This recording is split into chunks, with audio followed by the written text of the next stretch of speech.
Members of the Council, ladies and gentlemen, will you please be upstanding for His Worshipful, the Mayor of Chorley, Councillor Steve Holgate.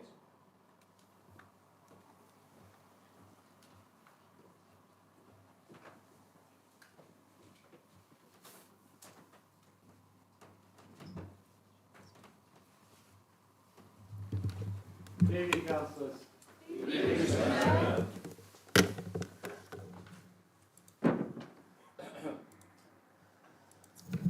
Be seated. Also, find me place. That's a good start, isn't it? Yeah, we're starting with the a bit of silence, aren't we? Yes.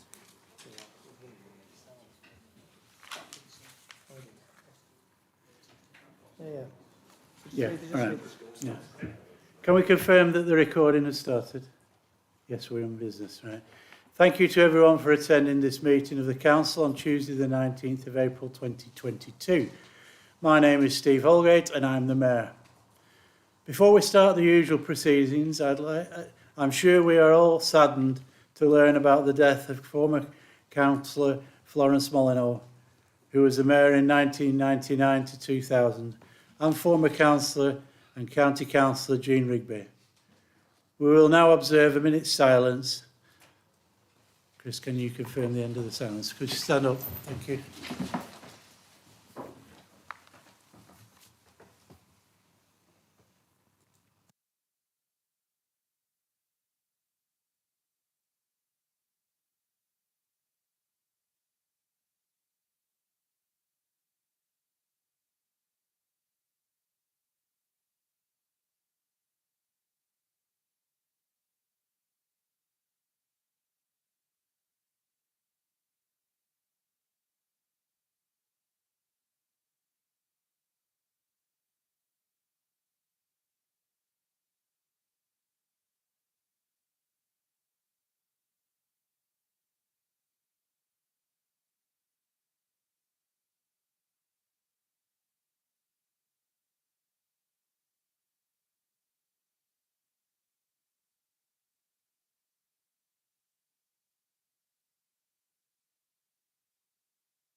Would anyone else like to contribute and say a few words? Councillor Bradley? Thank you, Mr. Mayor. I think it's only fitting that I pay tribute on behalf of our group, particularly to Florence and also note obviously Jean Rigby's passing as well. But obviously on this side of the chamber, former Councillor Florence Molyneux was something of a stalwart, something of an institution in her own lifetime. Was a long-serving councillor, mayor of both Chorley and Adlington, and many members from both sides were present at her funeral a week last Friday, where many fitting and appropriate things were said, mainly by the MP and the new vicar, and a very Adlington-style funeral, the kind of one you expect from a village where everybody knows everybody and knows the history, good and bad. Florence was a character. She had plenty to say, and she didn't hold back from saying it, which is what you want. This is what you want in this chamber as well, Mr. Mayor. But I think there was one thing that I noticed was missing from the MP's eulogy a week last Friday, and it has to be said that after 98 years, I think the vicar said it actually, 98 years on this planet, you have to celebrate a life like that. It's not so much being sad, it's about a celebration of a long life well lived. But what was omitted from the MP's speech was Florence's uncanny ability, Mr. Mayor, to win a raffle. Something she's handed down to her daughter June, as we all know, to our cost on this side of the chamber. But somewhere in heaven, Mr. Mayor, I think there is an angel wondering how yet again they've lost a raffle as Florence collects the bottle of whiskey and disappears off with it. So I think if we're looking up, Councillor Molyneux, former Councillor Molyneux, would be toasting us, not the other way around. Thank you, Mr. Mayor. Thank you. Councillor Baldwin. Thank you, Mr. Mayor. Yes, I didn't have the pleasure of meeting Councillor Florence Molyneux, Mr. Mayor, but I do have the pleasure monthly of meeting her formidable daughter June. So if Florence was anything like Lord June, I wish her well up in heaven. She'll certainly have the best seat and she'll be probably chairing a few meetings. Just like to pass on our condolences from our group to the family, and we wish them well, and it's a sad time for all of them. Thank you. Councillor Alan Platt's going to mention. Councillor Collins. Sorry. Thank you very much, Mr Mayor. Not many probably will remember Jean. I've known Jean for well over 30 years, and certainly not just in her role as a councillor, but also as a member and chairman of our association for many, many years. Probably she's best known in Chorley for the business that she ran with her husband Tony, just literally around the corner, the structural engineers. And she was, I think, a little bit, like Florence, and quite a formidable woman. You certainly knew when Jean was around, and she's never shy in telling you exactly what she thought. But she was a very astute person, and again, I send great condolences to her family. Anyone else? I'd just like to say a few words about Florence. I met Florence, I was introduced to Florence by Lindsay Hoyle and June out canvassing, so she put me right on how to canvass. And Councillor Wilson just made me lose my thread now. But no, she was one for speaking out, and if she had something, she held strong views, and she didn't mind sharing them. And occasionally, when I was like quite a lot younger than I am now, and not quite as outspoken, she used to say to me, "Go on, Steve, you've got something on your chest. Let's hear what it is." And I think that is probably the best advice I've received from anybody. If you've got strong views and you feel them, then there's a place to voice them, and it's here in this chamber. And long may that remain. Thank you. Right, we'll move on to... Right.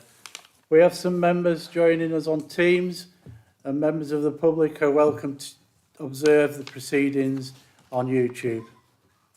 Due to regulations surrounding voting, only those members physically present are able to vote. However, if members at home would like to contribute to the debate, please use the raise hand function on your iPad. For members in the council chamber, if you would like to speak, raise your hand and I will invite you to speak. When you are speaking, please speak towards the microphone so everyone can hear you. If anyone is having any issues, please let Democratic Services know. Now some housekeeping. We are not expecting a fire drill, so if the alarms sound, please exit the way you came in. Please ensure that your mobile phones are switched to silent. I left mine in the parlour just in case. Right, I've done that bit. If the technology fails, then I will adjourn the meeting for a few minutes to try and resolve the issues.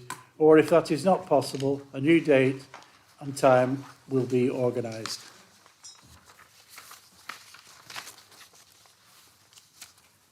Right. Apologies for absence.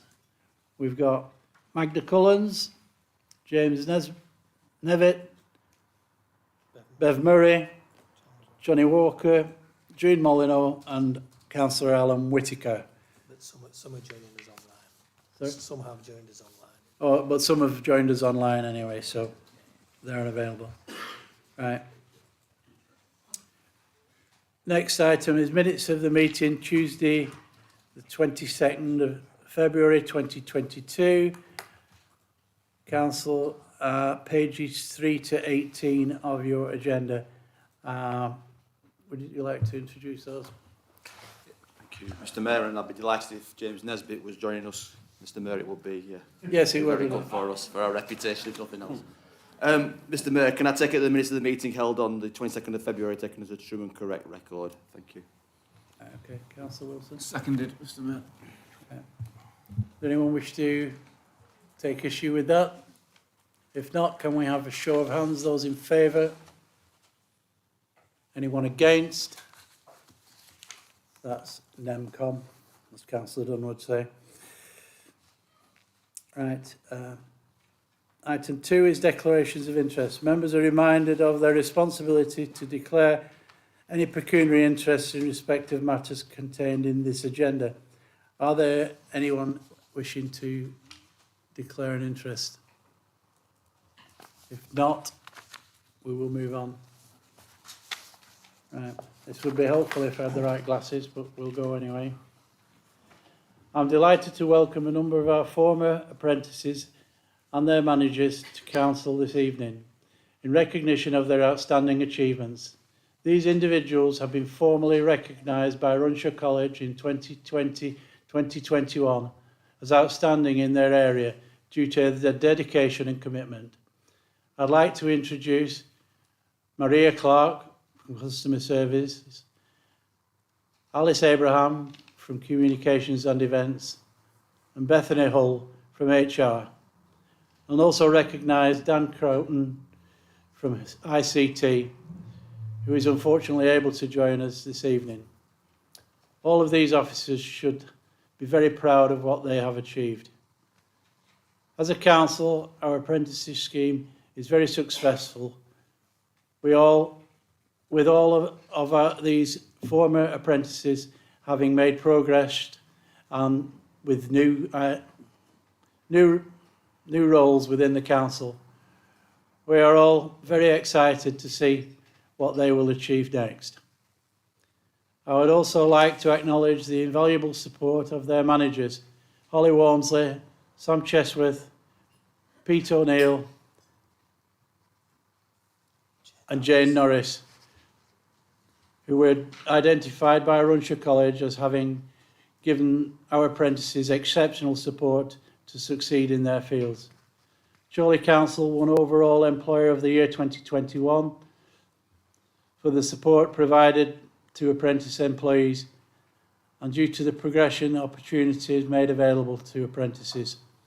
The Council was recognised as an exceptional employee who value apprentices as an important part of our succession plans and gives them the tools for success.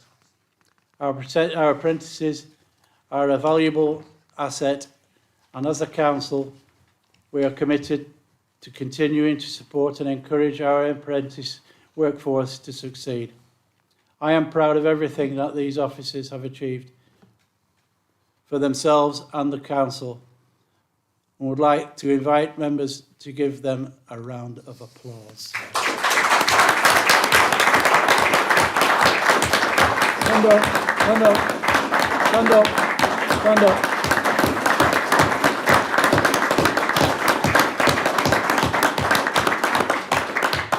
Right, thank you so much. It would be cruel to insist that you stayed for the whole of the meeting, so if you do need to get away or you'd like to get away, you see there's wisdom embedded in there, isn't there?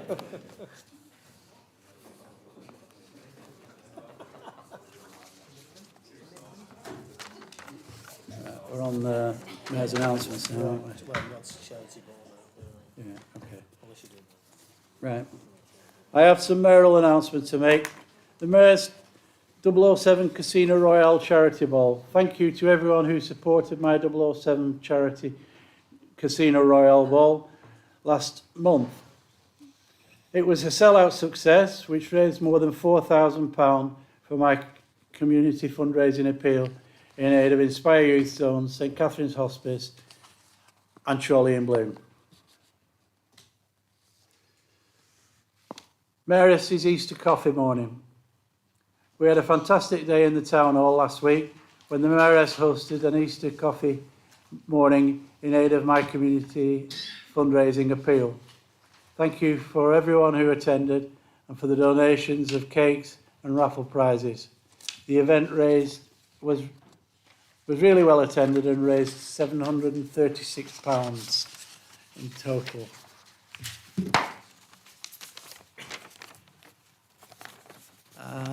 Final announcement. The holy month of Ramadan is a time of prayer, reflection, empathy and compassion. Many Muslims do not eat or drink anything between sunrise and sunset. This is called fasting.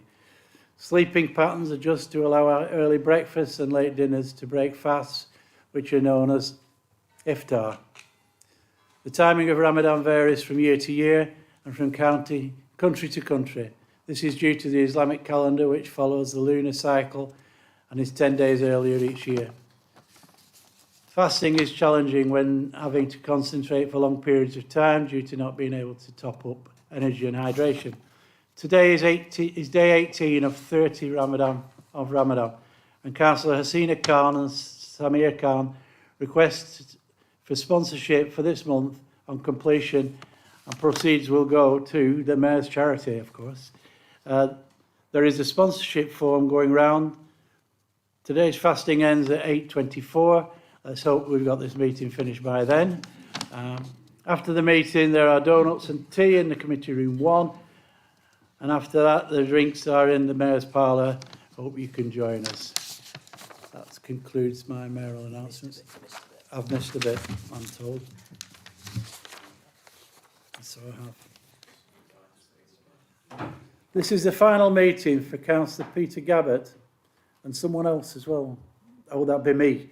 As we are both standing down in the forthcoming elections, I will be attending the annual meeting in my capacity as mayor, but I won't be a councillor.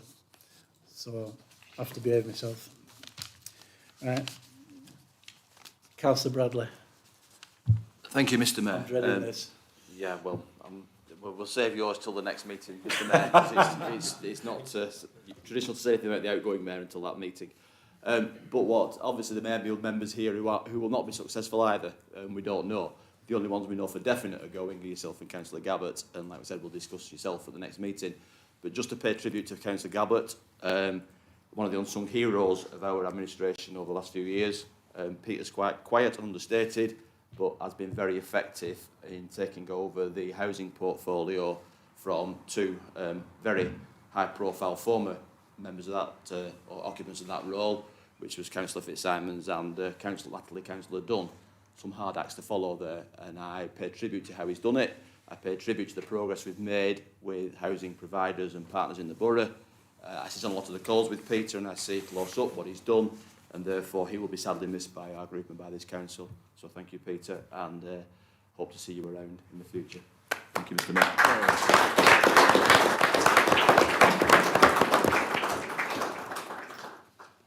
Right.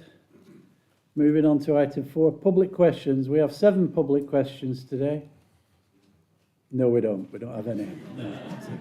Right. So we move on to item 5, which is Executive Cabinet, pages 19 to 22 in your agenda. This item is for noting, but could we introduce it, please, Councillor Bradley? Thank you, Mr. Mayor. Can I present the report for the Executive Cabinet meeting held on the 24th of February? Thank you, Mr. Mayor. Councillor Wilson. Seconded, Mr. Mayor. Okay. Does anyone wish to make comment or inquire on that? If not, we are noting it. Moving on to item 6. Overview and scrutiny committees and task and finish groups, pages 23 to 32.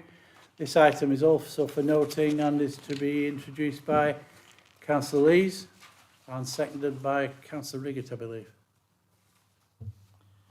Thank you, Chair. Mr. Mayor, I would like to present the report of the meetings of the Overview and Scrutiny Committee held on the 27th of January and 17th of March, the Overview and Scrutiny Performance Panel held on the 10th of March, and Task Group update. Okay, Councillor Riggett. Thank you, Mr. Mayor. I'd like to second those reports. Okay. Does anyone wish to make comment? If not, they are for noting and are duly noted.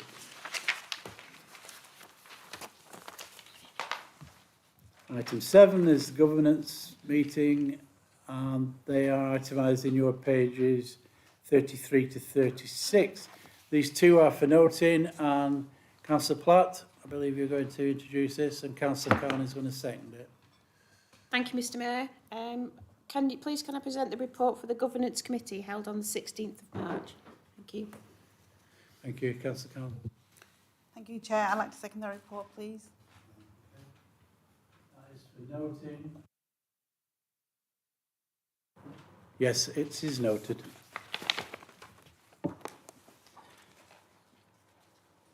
Decarbonisation, say that with your teeth out. Decarbonisation of the town hall, pages 37 to 84.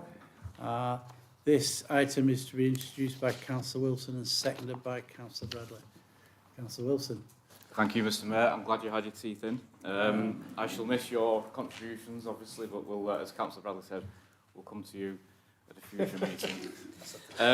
Delighted, of course, to present the report to Council, Mr Mayor, and I know that you, of course, will be also equally pleased to see this come into the Council. Delighted. Thank you. As we said at the outset when we declared a climate emergency and then actually set through the climate working group, we set ourselves a number of goals. One of those was to actually look at our assets and look at how to reduce the carbon emissions. Obviously, the town hall being the one of our key assets. And Mr Mayor, what the paper sets out in front of us, hopefully, is an ambitious plan to reduce the carbon emissions from this building, which we intend to use, obviously, for the long term, and of course, we will be using for the long term. So what the report sets out is the details behind the scheme, Mr Mayor. In terms of the funding, we do have a grant, obviously, from government of £285,000, and then the rest of the money will be made up by this council borrowing, so an additional £1.3 million to make up a total of just shy of £1.6 million in total. So what does that achieve, Mr Mayor, for our money? Well, first and foremost, it's about reducing the carbon emissions, and that's done through a number of sources. Firstly, replacing the boilers, the gas boilers. As we know, the heating in this place is, well, the gas boilers have a mind of their own. It's boiling hot they always come on in the summer, and they're always off in the winter. So we are finally getting rid of those boilers, but it's just worth noting, Mr Mayor, on that point, and there may be, questions, on a number of questions on this, but those boilers need replacing anyway, so that's work that we need to be done. So I think this is quite convenient, as it were, that the grant's available now and that we can press ahead now. In addition to that, Mr Mayor, it's about improving the insulation, it's about improving, replacing single pane windows with double glazing windows, it's about improving the lighting so we get LED lights, which of course, as we know, are much more efficient as well. So the whole scheme in its entirety, Mr Mayor, as it sets out in the report, is the aim is to reduce our emissions from this building by 58%. So an ambitious target, a significant reduction, but hopefully, Mr Mayor, the start of work of this nature of decarbonisation, because obviously we have more than just this building as an asset. We have other assets that we either own directly or that we have subsequently purchased and let out. So it's important, I think, that we use this and we learn from this, and as we say, that we continue to make progress to hit our ambitious target of carbon neutrality by 2030. Thank you, Mr Mayor. Thank you, Councillor Wilson. Councillor Bradley. Thank you, Mr Mayor. I'm delighted to second these proposals. Obviously, as Councillor Wilson's highlighted, there is a package of work here that needs to be done. It needs improving, and therefore to take advantage of that, as well as hitting our, or moving towards our carbon reduction targets by the 58% detailed in the report, is helpful. There's also a lot more to do in the future, so this isn't the end of it. This is just the start of a programme of carbon decarbonisation of a number of our buildings, including more work to do on the Town Hall in due course. But, Mr Mayor, as members will be aware, and members are also aware, South Ribble have also bid into this. They've actually got more money for theirs because schemes come forward at different times.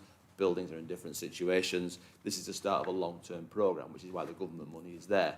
But it's about levering in, and the government scheme is about levering in contributions from ourselves, which we need to do. We need to do the right thing. We need to make the improvements that are detailed. There is more that could be done, and there may be more that is done in the future.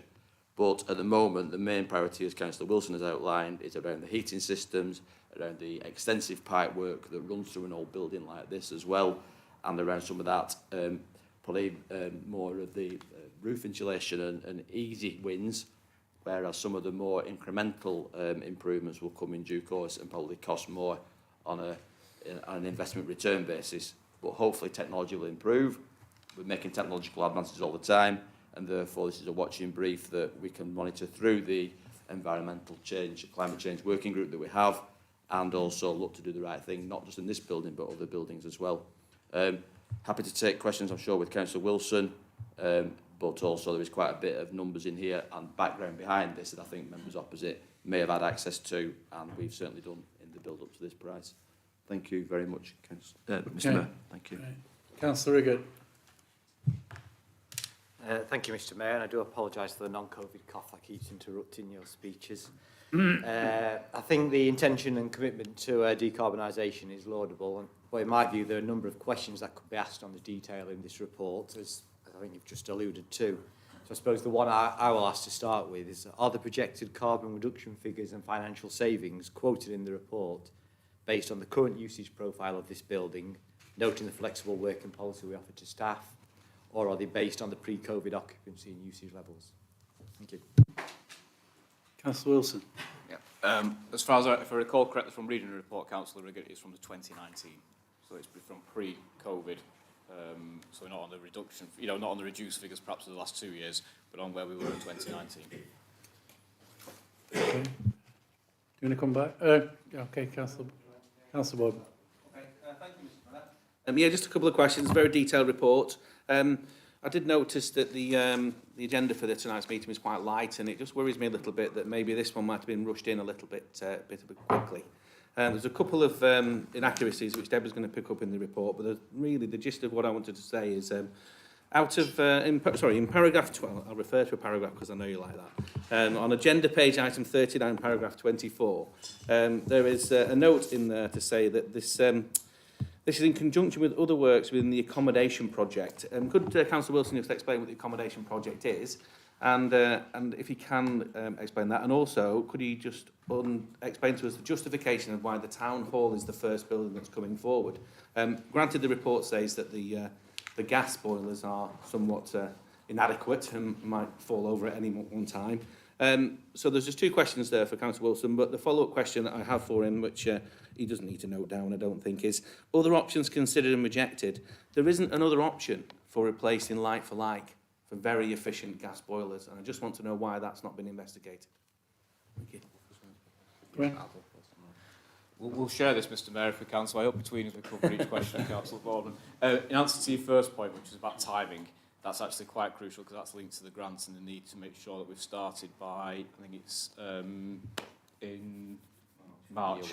So, and that's obviously going out to tender, not the actual work, which will be September of this year.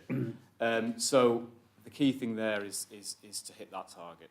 In terms of which probably links to the last point, actually, Councillor Borden, about why not have a look at the gas boilers, simply on the basis that we need to reduce the reliance and dependence on gas as in looking for the long-term future. I mean, that's a sort of commitment that we've got across the board. It's a commitment that the government have got across the board. It's a commitment that we're all saying is let's reduce the reliance and the amount of gas that we're actually using, which is, I think it says in the report, contributes about 80% reduction in terms of the overall carbon emissions. So I think there's obviously there's a financial issue there, which you say about looking at that as an alternative. Why is that probably not being done? Simply because it's the commitment to wean ourselves off gas. Why the town hall first? Councillor Bradley will probably pick this up a little bit, but just on that basis that yes, the gas boilers are in desperate need of replacement. We've still got work that we were going to look at anyway about the lighting. That was going to be done anyway. We'd already looked at that. We'd already looked at things like the double glazed windows instead of the single pane and other parts of the work like that. So combined with the need to get the money from the government and hit their targets and make sure we get completion in 2 years' time, then it's likewise important that we start now. So probably that explains that bit. I will think on that point, Mr Mayor, if that's okay. Yeah, Councillor Bradley. Yeah. Thank you, Mr Mayor. And the reason we're double-handing it is because I think I did this at the Cabinet meeting when Peter wasn't so well recently, so I think I know a bit more about the background on the other project. Just to add to what Peter said on the gas situation, obviously we've seen recently a lot of local authorities having gone into a contract arrangements with Russian companies, having to wean themselves off alongside hospitals and other public sector bodies. We haven't been in that situation, but I think we all understand that gas prices have gone up, even before the issue, the circumstances that was happening in Ukraine. They were going up. Therefore, we need a long-term, sustainable, cost-efficient system. Hydrogen is an interesting concept at the moment, being added to gas network, but quite when it's going to be able to deliver, having spoken with local manufacturers like Baxi, they can provide the kit tomorrow. What they can't do is get the gas into the buildings because it appears to be the infrastructure that's not there to support this, not so much the actual gas boilers, which seems a bit crazy, but I think that's what calls for large government investment, because it appears that the extra high-pressure hydrogen that they put through will blow the fittings in the road, not the boilers that you'd install in the town hall. The second issue then comes back to what Councillor Wilson referred to about the issue around the second project for the council accommodation.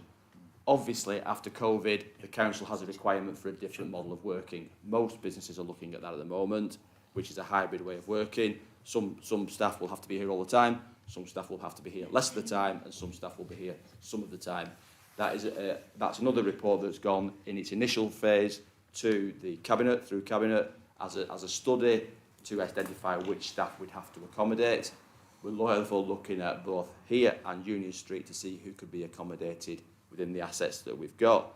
That's a plan B part of the works to fit out, if you like, but we can't do that fit out and that partitioning and that reconfiguration of offices if we then have to go back and do some of the structural shell work, if you like, afterwards. So this is the chicken before the egg, really, and that's what we'll do. It'd be ideal to bring the two things together. We can't do that because of the timing on the government money, because there's like most things that come from the government at the moment, it's very short term. That's great because we can bid for some now and bid for some later, but it's not good because we'd like to coordinate the two things. I'm hopeful that we'll bring the second part of the main part of the accommodation proposals forward shortly in the new civic year, and we will try and do that and align with this work, because what we don't want to do is queer our pitch with this, really. But having said that, this is what the pressing need is, which is why it's come to the meeting tonight, because again, that would have been better coming after May. Okay, thank you. Councillor Chapman. Thank you, Mr. Mayor. When I read in the energy audit on page 74 what the annual costs for gas and electricity in the town hall were, I was very excited. It says there that the annual cost for gas is £504,000 and the annual electricity cost is £2.2 million. I thought I found the principal cause of global warming. I thought, Councillor Clifford and Mr. Mayor, that you would be very excited that we could solve this just by eliminating all the hot air that comes from this building. But it turns out, when I checked with the Chief Executive last week, that was not, sadly not the case. And in fact, what it gives for pounds there should actually be rendered as pence. But I do have to ask, how does a set of figures for the price of gas and electricity that over-represents the costs 100-fold by 2 orders of magnitude get attached to a report in the Council's papers without being corrected and without casting doubt on the robustness of the recommendations in the report? I think, to answer the first part of the question, how does it get in there? Occasionally mistakes are made, and that's it. The good thing is it was picked up, which just shows that we're all hopefully doing the job. That's what we're here to do as a council, whether it's the opposition, whether it's us. So there we go. The key thing is, though, to Councillor Chapman, about the what does it mean in principle and how did it affect what we were doing. We're measured on the outputs, on the energy outputs. So when we went for the grants, it was measured on what we were actually using rather than the value. So it wasn't about we spend 2.2 million on electricity. It was about the exact figure of kilowatts or whatever our outputs. And I think that comes back to the second part of what you were saying, which is the validity of this is based on reducing those outputs, not actually the cost. The cost is something that interests us, and it's important when we're looking at getting value for money long term, which of course this is a long-term project, as you well know. But the key thing about when we submitted the figures, as it were, the figures we were working on, was the actual energy outputs, which were correct. What was wrong was effectively a typo in the report that came forward to us, which has been corrected. Explanation there. Councillor Clifford. Thank you, Mr. Mayor. Yeah, I'd just like to say that, to me, this is a fantastic project. Slightly disappointed that a little bit of negativity there, but I'm not going to get on my high horse, so you'll be pleased to know. But one of the things I would like to see, once this project is done, this is a public building. When I attended the Decarbonation for Business event at Strawberry Fields, a lot of businesses wanted to know all about heat pumps and what it can do for them. There's lots of businesses out there with old buildings, and it would be nice if we could invite them in to actually see what has been done to the town hall and what improvements they can make to decarbonise their businesses within the borough. So if that could be arranged, that would be fantastic. Thank you, Mr Mayor. Yeah, I agree. I think we can arrange that. We probably need to improve our health and safety, looking at the listening to the noise of behind. Yes, exactly. I mean, that's one of the things about this project, perhaps, which I could have mentioned in my introduction, which is hopefully we're setting an example, and hopefully other people, not just us learning from what we do in terms of our other buildings, but hopefully, again, businesses, other organisations who operate in our borough can also work with us and learn from what we do and come and see, hopefully, what will be a successful outcome. Yeah, Councillor Platt. Thank you, Mr Mayor. I just wanted to clarify, you were talking about a 58% saving. Whether that 58% saving was using the figures which Sam pointed out had the point in the wrong place, and come back with a second question, depending on what you're going to ask. Sorry, Mr Mayor, the 58% is a 58% reduction in our carbon emissions, not in financial saving. Based on the energy outputs that were quoted, kilowatt hours and the other outputs. Thank you, Mr Mayor. So just on that then, the cost of borrowing, how much is the cost of borrowing in relation to the 58% saving in energy outputs? Just let me get. I've got paragraph 50 in front of me, Councillor Platt, so I can.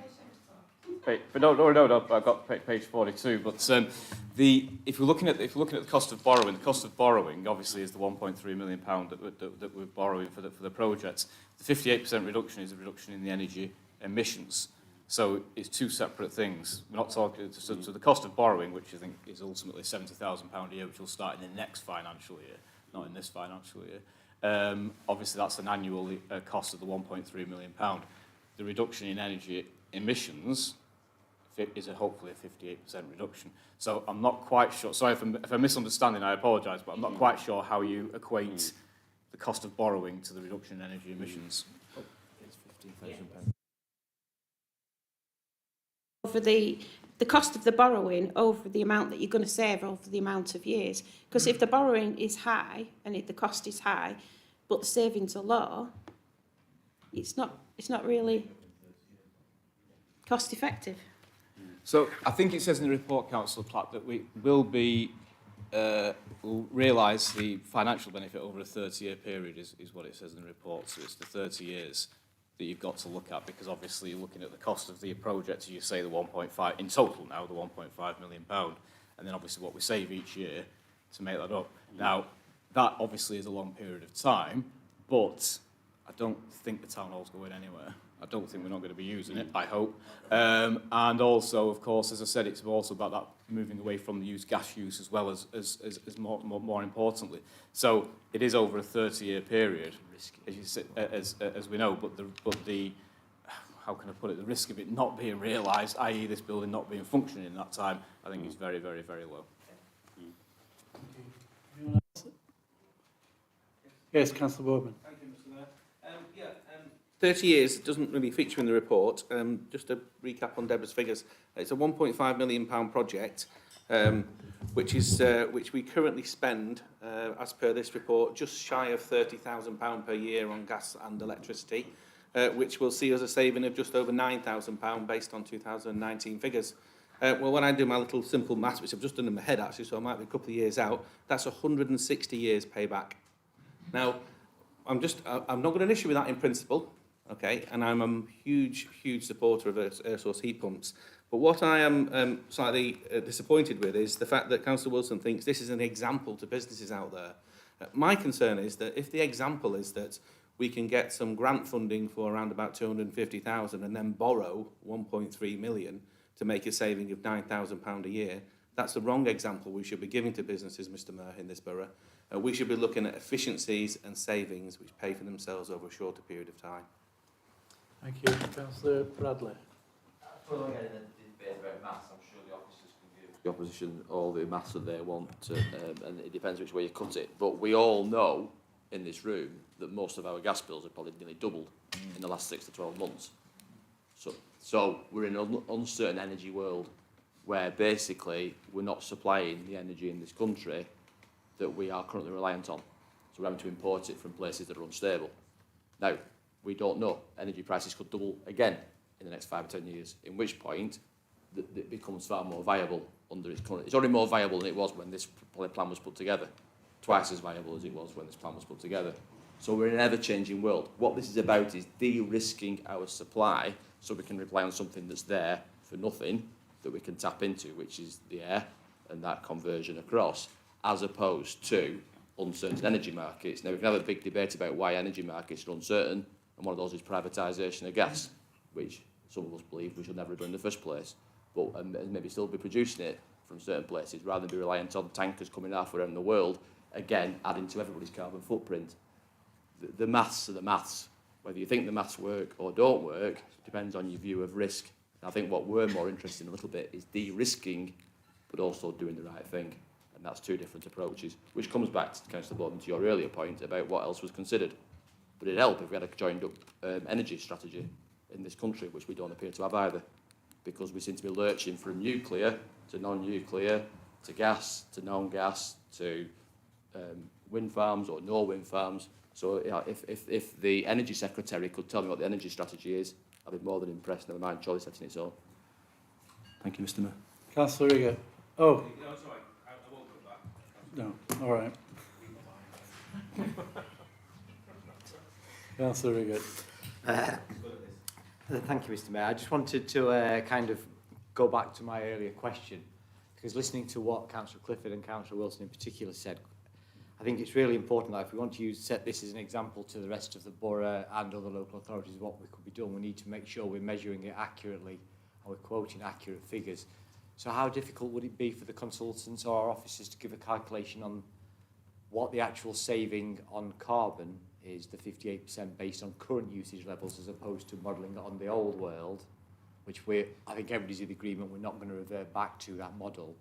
And then perhaps when the accommodation strategy comes forward and the usage of this building changes, present some updated figures, because if you want me to go out there and sell this as a Chorley councillor, I think it's quite difficult to quote figures that I don't feel I can reliably trust at this stage. Councillor Wilson.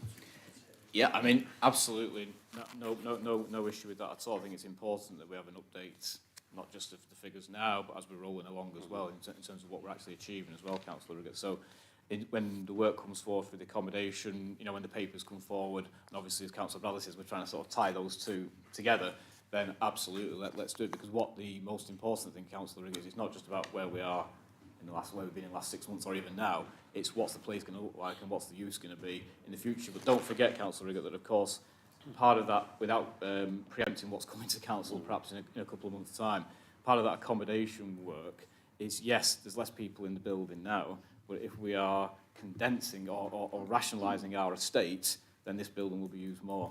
So you actually will have more people in it, which will equate to perhaps something more like 2019. So I hope that in making sure that you're speaking to people accurately, when you do quote the numbers, that you don't just quote what was perhaps in the last 6 months when it's been very low usage, but you quote what it will be in the future when that work takes place. Okay. Thank you. No more comments? I'd just like to make an observation, really. I mean, you know, to simply look at this as a standard business exercise and, you know, the cost savings by doing X, Y and Z is missing the point in many ways. We've declared a climate emergency. That's because it's real.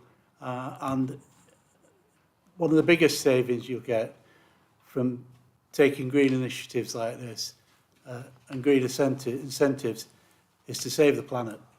That is how serious it is. And if we want to start calculating in the costs of flood defences and such like as that, you'd have to project it forward a long way. But the costs would be absolutely staggering, both to our quality of life, our standard of living, and financial as well. So, you know, I'm glad certain of the environmental issues have been spoken of, but, you know, it needs to be kept in the forefront of our mind, because this is very real. And I'm not speaking as a a politician in this case, just speaking to someone with basic common sense, and why I get it and so many other people don't and haven't done for a long time is totally beyond me. Yes, Councillor. Thank you, Mr. Mayor. Can I just say, I totally agree with you. Costs are not always financial. We're talking about costs to the environment here. Thank you, Mr. Mayor. Thank you. Anyone else? Councillor Bradley. Just to add, to come back to where the 30 years, it is quoted the 30-year payback, which is on the air source heat pump. Yeah. If you look at the budget in paragraph 27, the big element of cost is pipe work.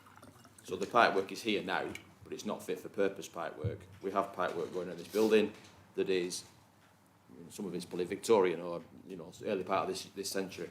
So it's not fit for purpose. So if we're doing this in a brand new building, this will be an awful lot. The payback will be a lot quicker. We're not. So what we're doing is we are utilising that government grant because that's what's obstructing us from doing that tomorrow. And that's the same principle that many businesses that are located in older buildings, people who have older houses are finding. It's not installing the new technology, it's not actually the payback period of that new technology, it's configuring your assets to do that. Otherwise it would pay for itself to do it, to replace our gas boilers with air source heat pumps or ground source heat pumps, whichever is more efficient. So what we've got to be not lose sight of is this is us improving our asset with the help of the government, because the government realise that people in old buildings like this can't do it. It's easy in the new buildings we're doing. It's a lot easier to do this in newer buildings, even though then the payback is marginal. This is about adapting older buildings to be contributing towards that carbon reduction. Okay, thank you. I think we've knocked this about a bit now, and the item is for decision. If there's no one else wishing to comment or speak, can we move to a vote? Those in favour of the recommendations at items 2 and 3, please show. Anyone against? Any abstentions? Harold, honestly. Thank you. That's passed significantly. Moving on to item 9. Oh, Gary. Appointment of Chief Executive, pages 85 to 88. Councillor Bradley, this is yours, followed by Councillor Wilson. Thank you, Mr. Mayor. Just bear with me while I get to the right page on my iPad. Yes, as members will be aware, there has recently been an interview process for a new Chief Executive. We've discussed this previously when we agreed to go into this process via the Shared Services Committee. The decision was to appoint a joint Chief Executive because our current Chief Executive's fixed role finishes at the end of this year, and there was an aspiration from both councils to get someone in place to ensure a smooth handover and to identify the replacement as soon as possible. That process took place a few weeks ago. Members from both sides of this council and both sides of South Ribble were involved, and as it documents within the papers, Mr. Mayor, the outcome was, after quite an extensive process where the candidate was interviewed by all kinds of external parties, unfortunately also myself and Councillor Foster, but also by the numerous members of the committee and the panel at the end. The decision was taken to offer the position to Chris Sinnott, who is obviously our existing Deputy Chief Executive. I think it was widely accepted that Chris filled the criteria. He isn't perfect, I would like to add, and he has some big shoes to fill. And if we're waiting to talk about you, Mr. Mayor, we will wait to talk about Mr. Hall till later in the year, when there is snow on the ground and jingle bells are playing. Yeah, it will. Yeah, to find something nice to say about him. So, any process has its concerns. Any process has its how do you measure this? How do you measure that? What we are after, as Chorley Council and Chorley and South Ribble working together, is somebody who shares our ideals, someone who we believe can be effective and who can help drive these two councils forward. We believe we've found that person. Hopefully we will test that out over the coming months and years, and I'm sure we will. It's a big role to fill. but it was the view of both councils ultimately to appoint Chris to that role, and therefore we're asking for this endorsement to this council, because as we always say in shared services, we are two sovereign councils working together, not one operation entirely enmeshed. So happy to take questions. Thank you, Mr. Mayor. Okay, Councillor Wilson. Yep, happy to second that, Mr. Mayor. I was going to say Chris just scraped through, but that would be a lie. He didn't scrape through, of course. He passed with flying colours. But more importantly, it's about what we know of Chris's work and what Chris knows about this council, and obviously about both elect members from all sides. And that's probably hopefully why more members from all sides have got confidence in him when he takes up the role in the new year. Okay, thank you very much. Does anyone wish to... Councillor Boardman. Thank you, Mr. Mayor. Our group, we've had a chat about this. We fully support the appointment of Chris in his role. We think he does an excellent job. Chris was one of the first, I think he was senior manager at the time, when I became a councillor in 2015, and I had the pleasure of one of the first meetings with him. And to say that I knew nothing about the council was an understatement, because I knew absolutely nothing about the council. And Chris helped me considerably in that first year to understand a little bit about the councel. Oh, so and I still don't know a great deal about the council. It's his fault, is it? So I'm hoping that he can enlighten me a bit more in his role as chief executive. And I'm not going to vote against it, Chris. So I'd just like to say I think we've got our best man for the role. He has got some big shoes to fill, but he's also got two hats to wear. One for South Bribble and one for Chorley, and we shouldn't forget that. So we'll be pulled in lots of different directions. Congratulations to our group. Thank you. Is there anyone else wish to speak, or sounds like we're pretty much in agreement on this one? The item is for decision, and the recommendations are in paras 2 and 3. I'll take a vote. All those in favour, please show. Is there anybody against? No. Right. Congratulations, sir. You can't speak yet, but congratulations. Can we clap? Julia wants to clap.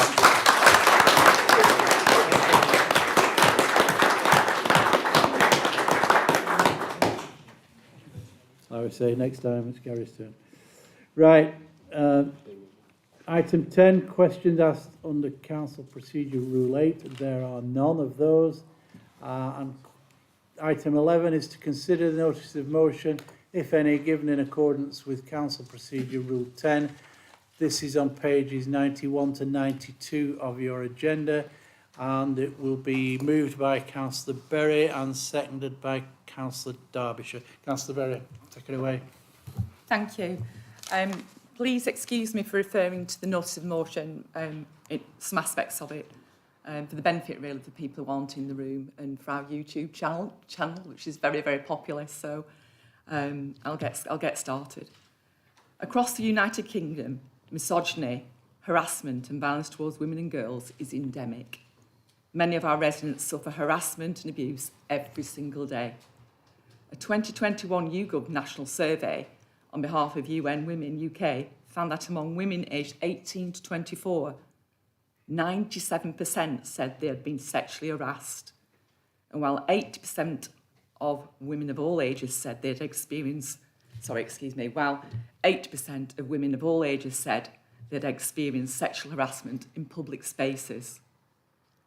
The Office of National Statistics reported that last year alone, 1,800,000 women were victims of sexual assault or an attempted sexual assault by a man. And in the year to March 2020, just 1.4% of rape cases recorded by police resulted in the suspect being charged or even receiving a summons. It's deplorable. Currently, a percentage of police forces, including Lancashire, have been recording misogyny as a hate crime on an experimental basis following years of campaigning from women's groups and campaigners.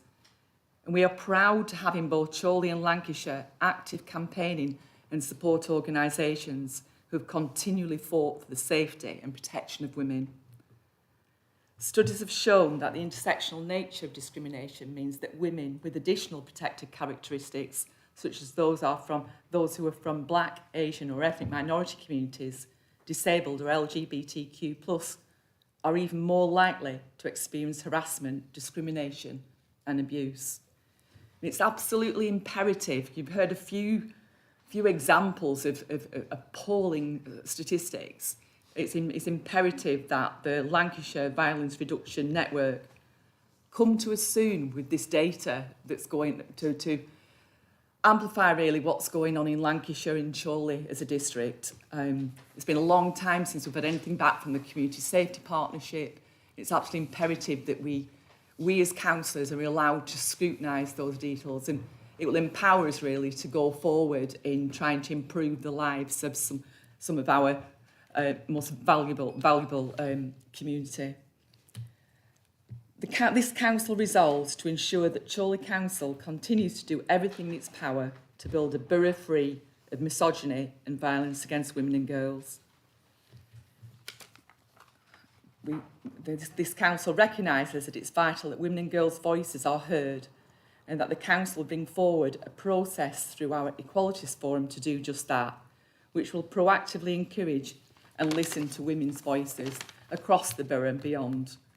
We will be setting up a task force that will seek to involve all women councillors as community leaders and champions. The council will call upon the government to listen to the lived experience of women and girls across our country and to urgently support the continued collection and reporting on crimes motivated by hostility towards the sex or gender of the victim. This means, in fact, that crimes motivated by misogyny will also be recorded, and it will allow the courts, when sentencing, to consider whether misogyny was an aggravating factor when an offence was committed. There's huge disparity in sentencing regarding sexual assaults and murders. This council will also call on the government to provide the resource and funding for police forces across the UK to effectively tackle harassment, misogyny and domestic abuse. The council further calls on the Lancashire Police to continue collecting. It's not just a pilot, we need to carry on doing this, so we need to record harassment of women as a hate crime. Chorley Council also will formally request that the Lancashire Police and Crime Commissioner seek to make the tackling of domestic abuse and violence against women and girls a priority, including the delivery of additional funding to support both the wider strategy and improved services locally. And it's heartening we're seeing an early start in the right direction, with the employment of 40 extra officers employed to support a new rape and sex offences unit. The council leader will write to our members of parliament requesting that they write to the Home Secretary as soon as possible, really asking that the government takes action to support the matters raised within this motion. This is just not another campaign. We need deeds, not words, not just words. And finally, the council will pledge to continue to promote Chorley Council as an accredited white ribbon organisation and continue to work towards becoming a white ribbon town. And I'm sorry that Councillor Nevitt's not able to attend tonight, but he was going to actually speak in support of the White Ribbon campaign and the role that men can play in improving the livelihood and the safety of women within our borough. But I'd like to just hand over to Councillor Derbyshire, who's going to second this motion. Thank you for your time. Councillor Derbyshire. Good evening, everyone. Yes, I think I'd like to give a bit of clarification in seconding this motion with regard to making misogyny,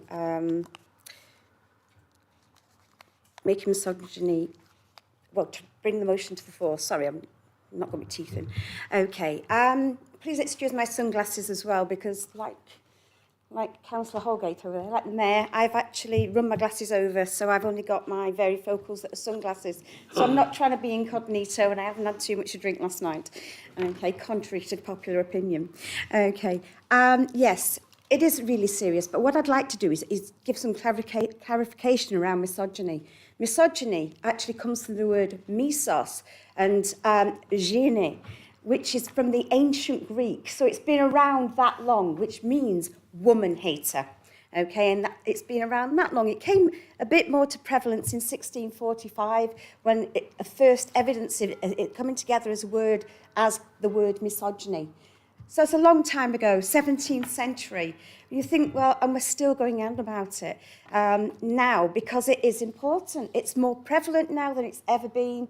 And I'm going to give you some examples. And please try not to be offended with some of the language I may use or the description that I use, because these are all things that have been said to women, done to women.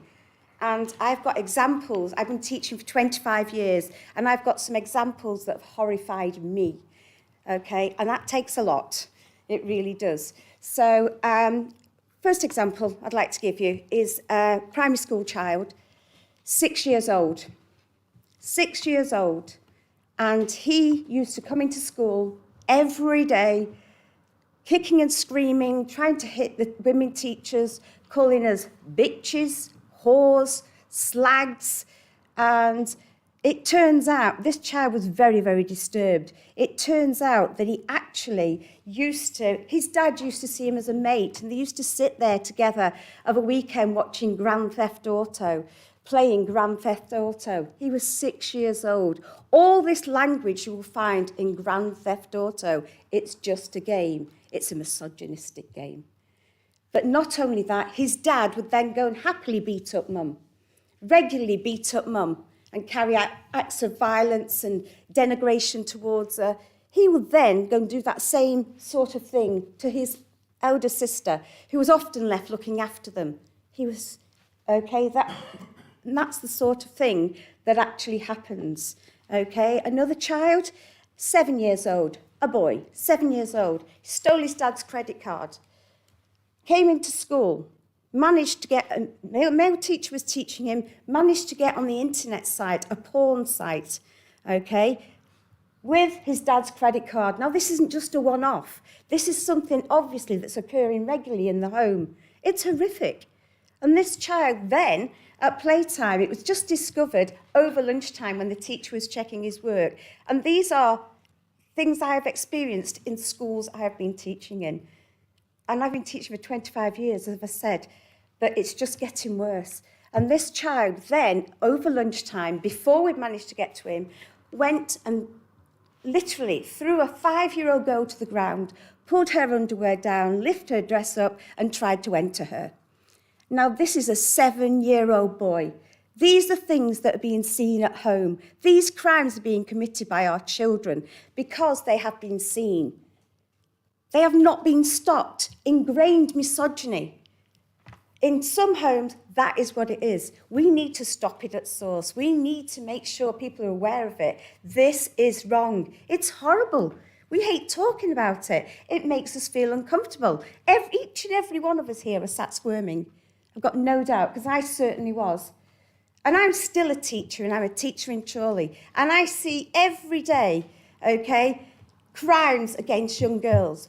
Bitch, slag, come on, put it out there for the boys. And I bet there's not a single woman in this chamber who has not been the victim of a misogynist at some point. When you're younger, they come up and grab your tits. They think it's all right to stroke your bum. You have to push past them in pubs, and they're groping you left, right, and centre. I actually walk through pubs and push my arms out. I get told, how rude are you? Better than being groped.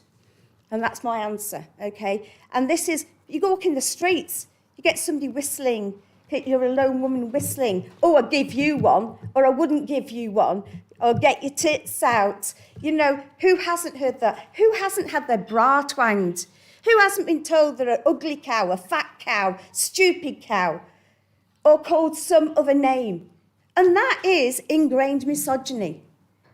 It is actually when men behave violently or aggressively to demean women, to degrade women, to sexually harass them, to actually coerce them, basically to stop them taking up their citizenship in society. There are people that don't even get out the door. They're not allowed to have money. They're not allowed to go out and buy things. And that is happening in this borough every day. Every day. And it's behind closed doors. And it is horrible.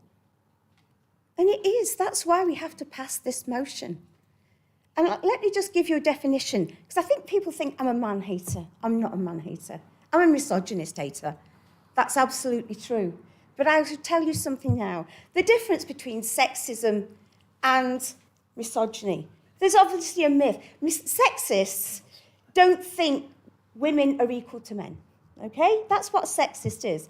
They will make stereotypes and say things like, oh, women belong in the kitchen. Oh, women can't drive. Okay? Women aren't intelligent enough to do this. Oh, women should wear pink and men should wear blue. That is sexism. Okay?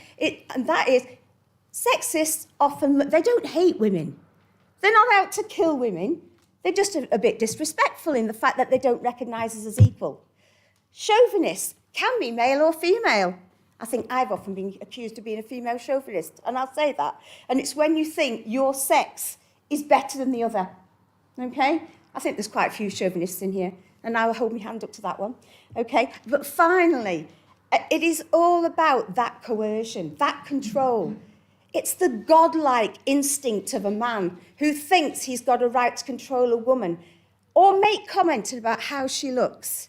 Oh, let me give you a handle if you can't do your job properly. Because that's how it's seen. If you wouldn't walk in the street and touch somebody, don't touch anybody else when they're doing their job.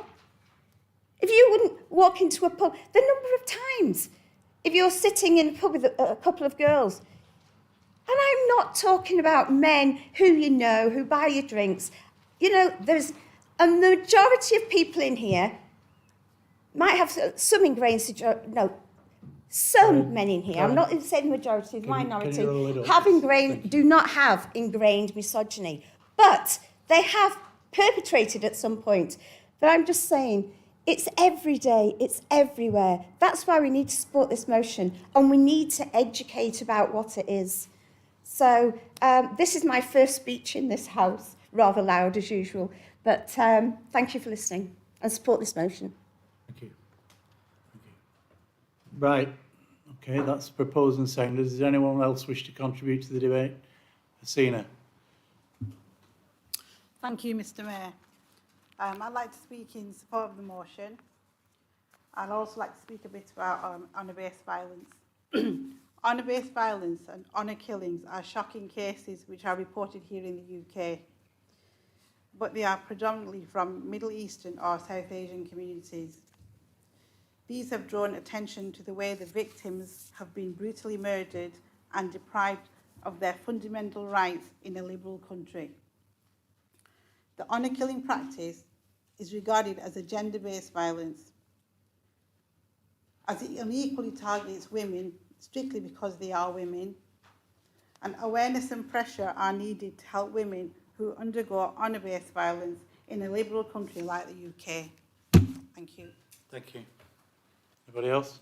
Yes, please. Thank you, Mr. Mayor. Obviously, I support the motion. However, we need support networks in place. We need more police. You can take so many police away and put half as many back, and that's seen as a good thing. It isn't. If we're going to do these things properly, we need support workers, we need adequate police, and quite frankly, at the moment, we haven't got them. Thank you, Mr. Mayor. Thank you. Thank you. Anyone else? Councillor Boardman. Thank you, Mr. Mayor. I'm not the only man to speak on this topic. I am brave, but please don't shoot me down. I think it's particularly important that men do speak on it, to be honest. Thank you, Mr. Mayor. Yes, I've read the notice of motion several times now with huge interest, and this is... Shall I stand up, Mr. Mayor? As long as it doesn't take away the microphone from you, that's part of the reason why we don't stand up. Okay, I'll sit down then, thank you. And yes, I thank the councillors for bringing this to the attention of us tonight. It is an incredibly serious, sad and sensitive subject, as you've said. It's hard not to support this notice of motion because everything in it is factually is correct and goes against all the moral fibre that we've got within us. I would like to state a couple of things, though, that are direct related to this notice of motion. We are, I would say, in a very fortunate position in Lancashire. We do have a very good police and crime commissioner. And I spoke to that Police and Crime Commissioner this morning because I was a little bit perturbed about how to take this debate tonight. So I've just got a little bit of a message from him, if you don't mind me reading it out. I think it's important that we hear his comments. And it's very interesting. He starts with, what a strange notice of motion for myself as anyone with an active interest in stopping DNA and sexual abuse would know that they are requiring of me. I have already announced in December last year that I am already on with delivering and tackling domestic abuse and sexual violence, as this is one of my 5 top priorities in the Police and Crime Plan, and we have put millions of pounds attached to it. We've included 47 new police officers paid from the precept and a dedicated rape and serious sexual assault team. These are going live as I type, as of this morning. 2.5 million for the Victim Services contract to enable face-to-face support for DNA and sexual assault victims. 2.5 million funding for perpetrator programmes to change those perceptions and attitudes and behaviours. And 5 million for the Violence Reduction Network, just awarded by the Home Office, to keep it running for the next 3 years, which has DA and sexual assault as a priority work stream. He put some links on there to different press articles which he put out recently. I'm not going to read them all out to you, but there was one very poignant one, and I think it really does assist us in looking at how serious this issue is. The Commissioner secures a further 408,000 for funding from central government for domestic abuse and sexual violence support services, and that money went straight out within 7 days, and it went to people like Fylde Coast Women Aid, Sahara in Preston, Positive Action in the Community, the Foxton Centre, Wishwell. There's a list. I'm not going to read them all, Mr Mayor, but this is how you address this issue. You filter the money straight out of government and straight into the hands of the people that are going to make a difference. So, going back to notice of motion, I was asked tonight to bring several copies of this. Priority 3 in here is pretty well detailed, and it is all about sexual violence. I've brought quite a few copies, and I'm going to leave them on the corner of the desk here tonight for people to take away. It is a good read, and I think we as a group of councillors should be fortunate that we've got a commissioner that takes this very, very seriously. Thank you, Mr Mayor. Thank you, Councillor Boyman. Councillor Riggott. Thank you, Mr Mayor. Sorry, I just have to stand this the way it's done, unfortunately. I too, as it happened, I was having lunch with the Police and Crime Commissioner today, just catching up on some things, and we discussed this motion. As some members will know, I've known him for quite a long time, as quite a few other people in the room have too. So I was totally unsurprised when he published his Police and Crime Plan, which I went to the launch, which I think all of us were invited to back in December. And I know Councillor Bradley, as representative of the Police and Crime Panel, will be fully aware of this document. I was totally unsurprised, knowing him as the person he is, that his priority right on the front page is tackling domestic abuse and sexual violence. Anybody who knows the Crime Commissioner would say that comes straight out, and there's plenty of quotes in here because, like you, Mr Mayor, like Councillor Berry, like Councillor Pan, we've had this debate at County Hall as well, just a few weeks ago, and it's been well aired with a long debate too. And what he said to me in passing was that a lot of councils in Lancashire have invited him as a new Police and Crime Commissioner to attend their overview and scrutiny or an appropriate meeting to talk through the plan and talk through the issues that mattered to councillors and residents within it. And he reflected that's something that Chorley hadn't done yet, which I think he was kind of hoping we would have done, especially with it being, you know, where he used to live for quite a long period till quite recently.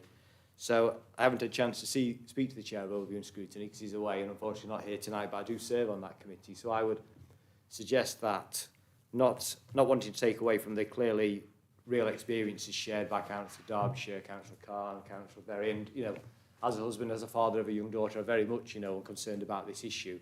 But I would like to think that maybe we just pause on the motion and some of the requests in it till we've invited and consider inviting the Crime Commissioner, because it's on the work plan setting, which Councillor Berry's on the committee with me in a few weeks, and we invite him to attend quite soon. And once we've heard that and a report comes back to council, whether we then consider what our asks are of the council rather than getting ahead of that game somewhat. But that is meant in, it's not being partisan or party politics, it's about getting the right outcomes. I'd like to hear from him formally. Okay, Councillor Chapman, then Councillor Nevitt. Thank you, Mr Mayor. I'm glad that we're able to talk about the issues in this motion, including the issues that have been raised around domestic abuse and sexual abuse. As many of you know, I've spent quite a number of years in Lancashire as a police officer and as a lead officer for community safety in different councils dealing with these and other issues. And so I am just slightly disappointed at how the motion is constructed, and I'd like to make some hopefully constructive comments about that. I appreciate the motion is about misogyny, but there is also misandry, and we need to be careful not to give the impression that domestic abuse is just about women and girls, because there are serious problems of domestic abuse which also impact on men, and the services for men are frequently lacking. We should also not ignore sexual abuse against men, and including sexual abuse in same-sex relationships. But there are also just a couple of points on the wording of the agenda which do give me some concern. We are asked to call on the government to urgently act on any recommendation the Law Commission makes to strengthen the law on hate crime. That seems to me to be the wrong way around.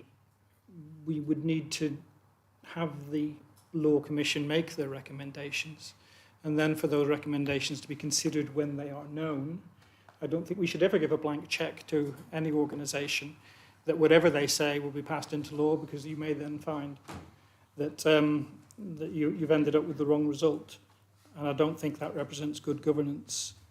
I also note we're asked that the Council should call on Lancashire Police to continue beyond the pilot period. Of course, the whole purpose of the pilot period is to assess the impact of doing things in a particular way, to learn from the pilot period, and then to make decisions about how things go forward. If we call things to be extended beyond the pilot period, we kind of deny the point of having one in the first place and deny the opportunity to learn from experience. So it would be nice if this could be reconsidered and reworded and possibly brought back at a later date. But I do have those reservations, and I thought I should express them with you. Councillor Nevin.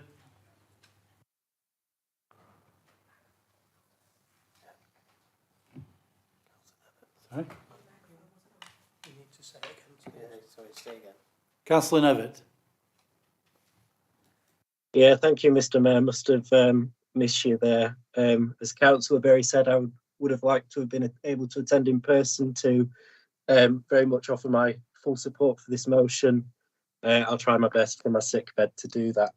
I really do welcome this motion. I think we don't stand a cat in house chance of ever tackling misogyny in our society if only half of the population are committed to that fight. So that's why I'm very keen that not just all the members on our side of the chamber, but all members, both men and women, commit themselves to this, because it's a very serious issue. That is why I'm very happy to support this motion. It's also why I think it was important for councillors, Boardman, Riggett and Chapman to contribute to this debate. Again, it should not just be for women, Mr. Mayor. Nevertheless, I am quite concerned and perturbed by some of the comments made there in relation to trying to water down this motion. I think it's a very important motion. It's been very carefully worded and carefully considered over the last few months. I think there can be no compromise when it comes to misogyny. I think Councillor Chapman, Mr. Mayor, raises an important point about misandry. Nevertheless, I think that's a point that can be made separately. If we try to conflate two issues in one motion, it can become quite confusing. So I think really my message, Mr. Mayor, to Councillor Berry and to Councillor Derbyshire, who I'm grateful for lending their personal experiences tonight, would be simply just to hold fast on this motion. You will be supported. There can be no compromising on any of the details. I think the details are exactly right. If the Police and Crime Commissioner has full confidence in his abilities to tackle domestic violence, I'm sure all this chamber will be fully behind him. But he should also realise that this chamber, taking every step it can to tackle misogyny in our society, surely does not contradict the work that he's trying to do. It can only bolster it. So hopefully the entire chamber will be voting in favour of this motion tonight, Mr. Mayor. Thank you. Right, thank you, Councillor Nevitt. Is there anyone else wishes to speak that hasn't spoken yet? Yes, Councillor Bradley. Thank you, Mr. Mayor. And just to be quite honest, as a man speaking, there is nothing in this proposal as written that I have a problem with. Nothing at all. On the very grounds that Councillor Nevitt just said. Yes, we have a Crime Commissioner who said he's going to do something. We have a Crime Commissioner and Crime Commissioners in the past have said they're going to do lots of things. What we need to make sure is that they actually do them. And we also need to make sure that the government puts the money up there to do it as well. Because as Councillor Sherwood said, that is also comes with the territory. You can say what you want, it's about doing things, and doing things costs money, and doing things needs to be a priority. So, from my speaking for myself, because this is also very much, Mr. Mayor, a backbench notice of motion. This is not something sponsored by our group or by the leadership or the administration. This has come from two people who care very passionately, as we've heard tonight, about it. Therefore, to try to seek to amend it, it's not my job. I do not believe it's the role of any other councillor in this room. Rather support this motion as it's written and accept the principle of it and the fact it might not be perfect, because trust me, Mr. Mayor, if it was perfect, we'd spend 5 years debating it and nothing would ever get done. So we're better off just getting on, make the sentiments known to those that matter and have the ability to do something about it and move on. So I pledge my support for this fully. Thank you, Mr. Mayor. Well, Councillor Bradley and I are as one, it would seem, today. Yes, Councillor Moore. Oh, sorry, Councillor Rig. No, Councillor Moorcroft. And then I want to take people who haven't spoken yet. Doing well. Councillor Moorcroft. I won't dwell too long. Moorwood, sorry. Moorcroft. Right, yeah. That's a pack. I knew what you meant. Walking.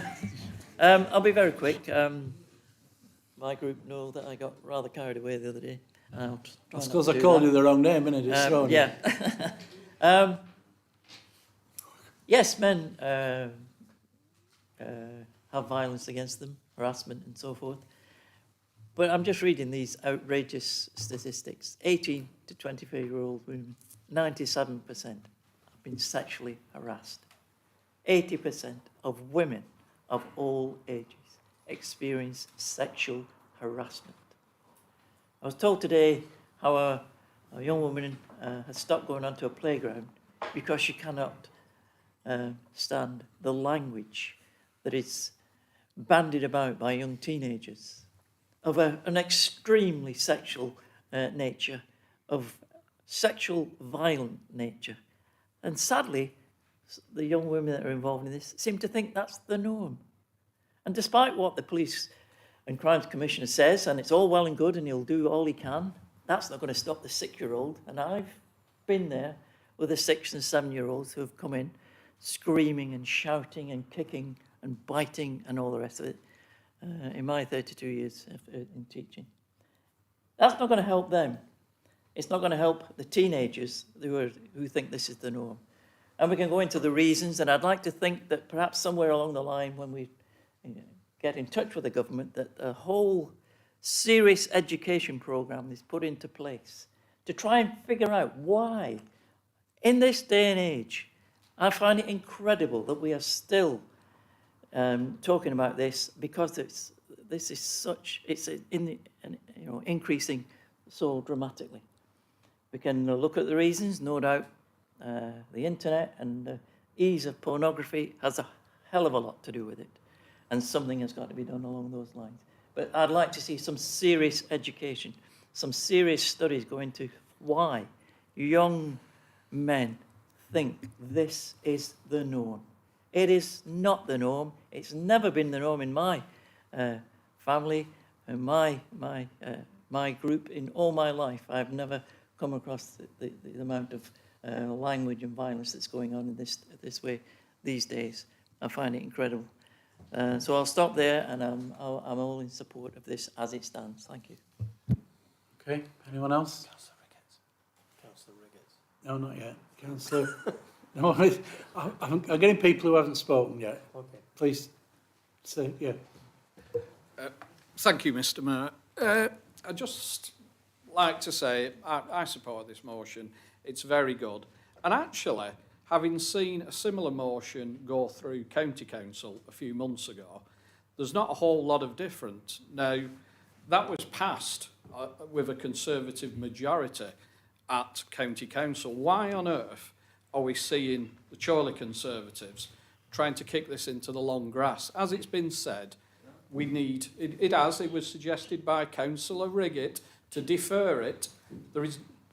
We should not be deferring these sort of things, kicking things into the long grass. You often hear me go on about the environment, not to kick things into the long grass. This is very important.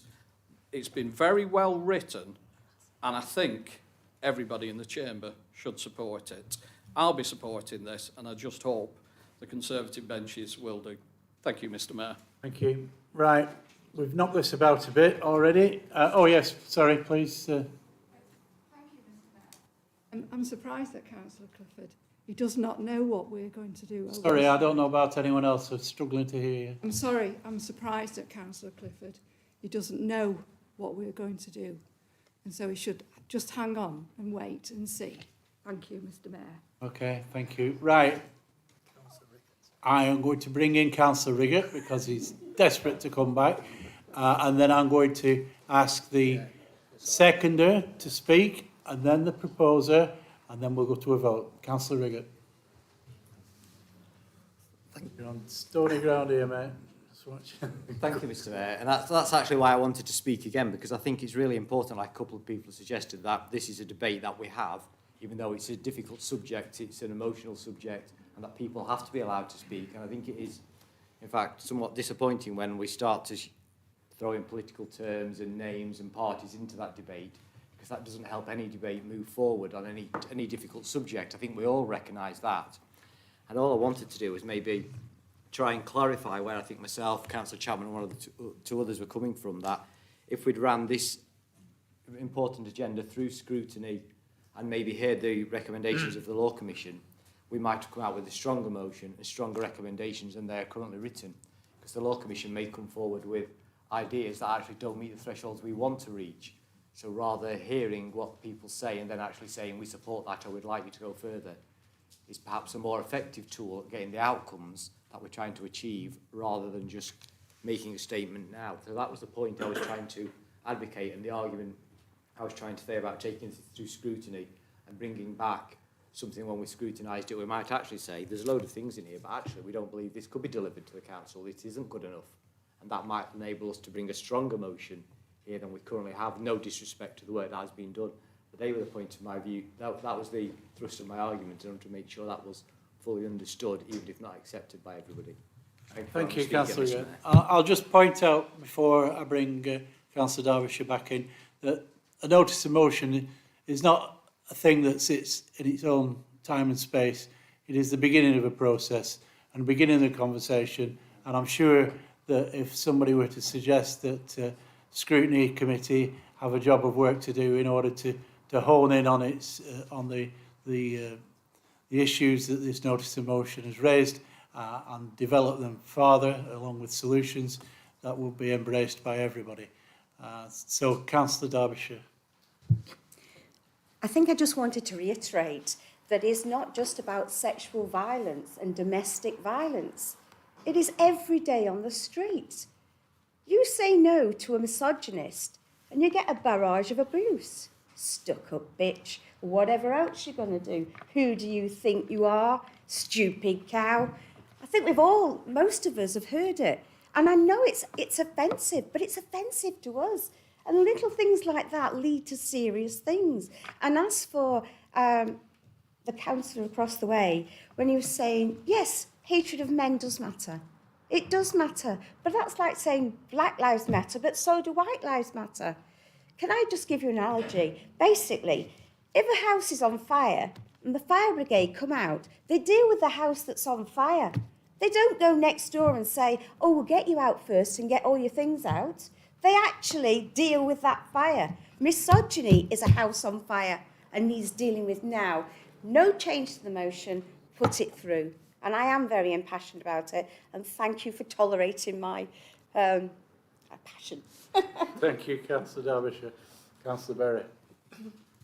Thanks very much for the commendable debate. It's just great that you've all spoken up, really, and hopefully you will continue to do so. when we come to our 14 days of activism in November, supporting the White Ribbon campaign. Let's ensure that we make inroads as far as making Chorley a white ribbon town. Just have a thought for those that suffer in silence, really. Those that aren't with us. We've got to deal with this. We've really got to deal with this. And I pledge as Mayor next year to really focus on this issue in supporting women and girls. Thanks very much. Thank you. Thank you, Councillor Berry. We are now at the end of the debate, and I wish to put the notice of motion to the floor. All those in favour, please indicate. Anyone against? Any abstentions? Is that everybody voted? Yeah. Yep, okay. Thank you very much indeed. Moving on. Pardon? Urgent business, is it? Right. Sorry? All right. No, what time are we at?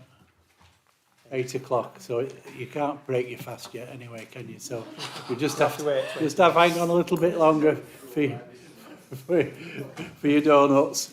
Although those who are not of the faith can help themselves now, of course, which is even crueler in a sense. Right, thank you all very much. There is no urgent business. Thank you for your contributions and have a safe journey. Don't forget your chocolates, gifted by the Khan family.